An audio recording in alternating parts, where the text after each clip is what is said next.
বাংলাদেশ থেকে মালয়েশিয়ায় কর্মী নিয়োগের জন্য 25টি রিক্রুটিং এজেন্সির তালিকা প্রকাশ করেছে দেশটির বিদেশি কর্মী নিয়োগ platform foreign workers centre and management system FWCMS। সংস্থাটির এই ঘোষণার পরপরই আবারও সামনে এসেছে পুরনো সেই প্রশ্ন, সিন্ডিকেটের কাছে কি নতুন করে জিম্মি হতে যাচ্ছেন বিদেশগামী শ্রমিকরা?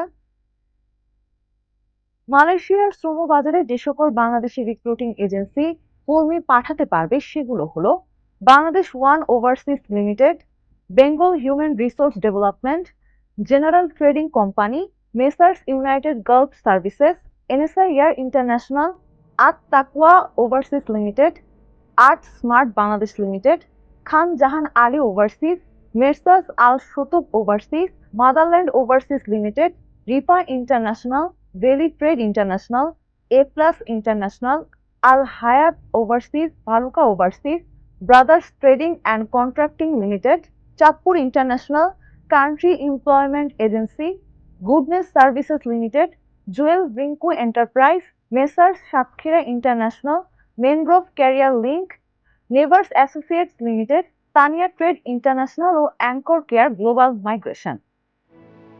এর আগেও 2016 ও 2022 সালে সীমিত সংখ্যক এজেন্সির হাতে মালয়েশিয়ার শ্রমবাজার তুলে দেওয়া হয়েছিল। সে সময় সরকারের বেঁধে দেওয়া অভিবাসন খরচ 37 থেকে 40,000 টাকা থাকলেও সিন্ডিকেটের কারণে সাধারণ কর্মীদের কাছ থেকে 3 থেকে 4 লাখ টাকা পর্যন্ত হাতিয়ে নেওয়ার অভিযোগ ওঠে। অনিয়ম, দুর্নীতি ও শ্রমিক শোষণের কারণে 2018 এবং 2024 সালে 2 দফায় বাংলাদেশে কর্মী নিয়োগ বন্ধ ঘোষণা করে দেয় মালয়েশিয়া।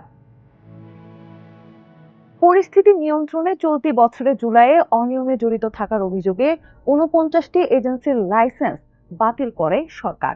পাশাপাশি কোনো একক গোষ্ঠীর হাতে বাজার না দিয়ে সমস্ত যোগ্য এজেন্সির সমান সুযোগের পক্ষে স্পষ্ট অবস্থান নেয় বাংলাদেশ। তবে পুনরায় নির্দিষ্ট 25টি এজেন্সির নাম আসায় আবারও আলোচনা সমালোচনা শুরু হয়েছে। মালয়েশিয়ার শ্রম বাজার সব বৈধ বাংলাদেশি রিক্রুটিং এজেন্সির জন্য উন্মুক্ত রাখার দাবি জানিয়ে আসছেন জনশক্তি রপ্তানিকারকদের সংগঠন বাইরার একাংশের নেতারা। FWCMS এর এমন পদক্ষেপে নতুন সিন্ডিকেটের আশঙ্কা করছেন অভিবাসন খাতের বিশেষজ্ঞরা। নতুন আরেকটি সিন্ডিকেট তৈরি হওয়ার সম্ভাবনাই দেখা যাচ্ছে, এবং সেটা আমরা আগেও ধারণা করছিলাম যে সেটাই হয়তো হবে, কারণ এর বিপরীতে অন্য কোনো প্রক্রিয়া কিন্তু এখনো শুরু হয়নি।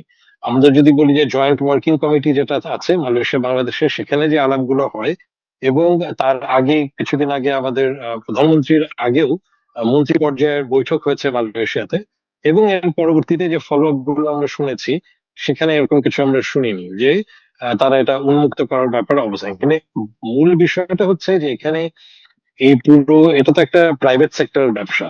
হ্যাঁ, কাজে এখানে ব্যবসায়ীদের যে ভূমিকা, সেখানে কিছু কিছু প্রভাবশালী ব্যবসায়ী আছেন বাংলাদেশের এবং মালয়েশিয়ার, যারা এই পুরো মালয়েশিয়ার শ্রমবাজার বাংলাদেশিদের ক্ষেত্রে নিয়ন্ত্রণ করছে, এবং সেই নিয়ন্ত্রণ এখন পর্যন্ত যায়নি। যদিও আমাদের দেশের রাজনৈতিক পট পরিবর্তন হয়েছে, মালয়েশিয়াতে কিন্তু তাদের কর্তৃত্বের জায়গাটা খুব বড়ভাবেই আছে। এদিকে 2025 সালে 28 অক্টোবর বাংলাদেশকে চিঠি দিয়ে 10টি বাধ্যতামূলক শর্তের ভিত্তিতে কর্মী পাঠাতে সক্ষম রিক্রুটিং এজেন্সির তালিকা চায় মালয়েশিয়া। পরে মালয়েশিয়াকে অন্তত 3টি শর্ত শিথিল করার অনুরোধ জানানো হয়। শর্তগুলো হলো 5 বছরে কমপক্ষে 3,000 কর্মী প্রবাসে পাঠানোর অভিজ্ঞতা, নিজস্ব প্রশিক্ষণ কেন্দ্র ও 3 বছর ধরে কমপক্ষে 10,000 বর্গফুটের একটি স্থায়ী অফিস স্পেস থাকা। 7টি পূরণকারী 260টি এবং 6টি পূরণকারী 163টি সহ 423 এজেন্সিকে তালিকাভুক্ত করে প্রবাসী কল্যাণ মন্ত্রণালয়। এই বিষয়ে প্রবাসী কল্যাণ মন্ত্রী আরিফুল হক চৌধুরী সাংবাদিকদের বলেন, এই তালিকা থেকে 49টি রিক্রুটিং এজেন্সি বাদ যাবে। আগের বারে সিন্ডিকেট করায় তাদের লাইসেন্স প্রত্যাহার হয়েছিল। বাকি 374টির মধ্যে 25টিকে তালিকায় রেখেছে মালয়েশিয়া।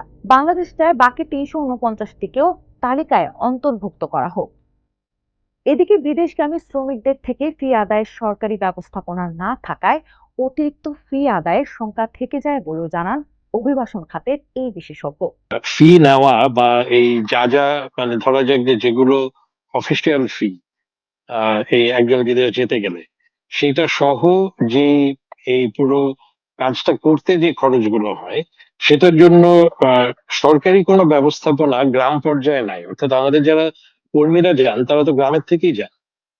কেউ কেউ হয়তো ছোট শহর থেকে যান, কিন্তু বেশিরভাগ গ্রামের। এবং গ্রামে পর্যায়ে বা ইউনিয়ন পর্যায়ে সরকারি কোনো ব্যবস্থাপনা নেই যে ওখানে একজন রেজিস্ট্রেশন করবে, ওখানে সরকারি ভাবে কোথাও ফি দেবেন। কাজে কি হয়, ওখানে যারা স্থানীয়ভাবে সহায়তা করে, মধ্যস্থতাকারী অথবা মধ্যস্বত্বভোগী থাকে, তারাই পুরো প্রক্রিয়াটা নিয়ন্ত্রণ করে। এটা করা ছাড়া উপায়ও নেই। যদি গ্রামে দালাল বা মধ্যস্বত্বভোগী না থাকে, তাহলে কিন্তু বিদেশ যাওয়ার মানুষজনের বন্ধ হয়ে যাবে। 25 এজেন্সির মাধ্যমে মালয়েশিয়ার শ্রমবাজারে বাংলাদেশি কর্মী পাঠাতে পার করতে হবে কয়েকটি ধাপ। পুরো প্রক্রিয়ায় শ্রমিকদের অভিবাসন ব্যয় সহনীয় রাখা ও সিন্ডিকেট মুক্ত ব্যবস্থা নিশ্চিত করাই এখন সবচেয়ে বড় চ্যালেঞ্জ।